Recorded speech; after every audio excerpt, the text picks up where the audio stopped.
சொந்த வீடு, இது நம்ம எல்லாருக்குமே ஒரு பிகெஸ்ட் ட்ரீம் இல்லையா? ஆனா அந்த வீடு கட்டுறதுல சில சமயம் நிறைய தடைகள் வரும். சிலருக்கு இடத்துல பிரச்சனை இருக்கும், சிலருக்கு பணம் போதாது, சிலருக்கு வாஸ்து டிஃபெக்ட்ஸ் கவலையா இருக்கும். இந்த எல்லா பிரச்சனைகளுக்கும் ஒரு ஒன் ஸ்டாப் சொல்யூஷன் தான் திருப்புகலூர். இது வெறும் கோவில் மட்டும் இல்ல, இது ஒரு பவர்ஃபுல் வாஸ்து ஸ்தலம். இங்க இருக்கிற சிவபெருமான திரிகால ஈசன்னு சொல்றாங்க, அதாவது காலத்தை தன் கட்டுப்பாட்டுல வச்சிருக்கிறவர். இந்த கோவில்ல 3 முக்கியமான லிங்கங்கள் இருக்கு. வர்த்தமானீஸ்வரர் நம்மளோட கடந்த கால வினைகளை தீர்க்கக்கூடியவர். அக்னீஸ்வரர் நம்மளோட நிகழ்கால தேவைகளையும் தடைகளையும் நீக்கிறவர். பவிஷ்யேஸ்வரர் நம்மளோட ஃபியூச்சரை ஒளிமயமாக்க கூடியவர்.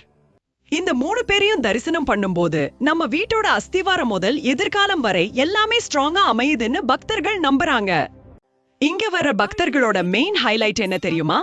அதுதான் வாஸ்து பூஜை. புதுசா வீடு கட்ட போறவங்க அல்லது பாதியில நிக்கிறவங்க கடையில இருந்து 3 புது செங்கற்களை வாங்கிட்டு வராங்க. அந்த செங்கற்களை இங்க இருக்கிற வாஸ்துபுரீஸ்வரர் சன்னதியில வச்சு பூஜை செய்வாங்க.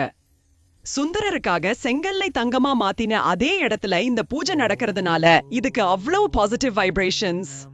அந்த 3 செங்கற்களையும் பூஜை முடிச்சு வீட்டுக்கு கொண்டு போய் உங்க வீட்டோட ஈசான்ய மூலை, அதாவது நார்த் ஈஸ்ட் கார்னர்ல வச்சு வீட்டை கட்ட ஆரம்பிச்சா எந்த ஒரு லீகல் இஷ்யூஸோ அல்லது வாஸ்து ப்ராப்ளம்ஸோ இல்லாம வீடு சூப்பரா அமையும்.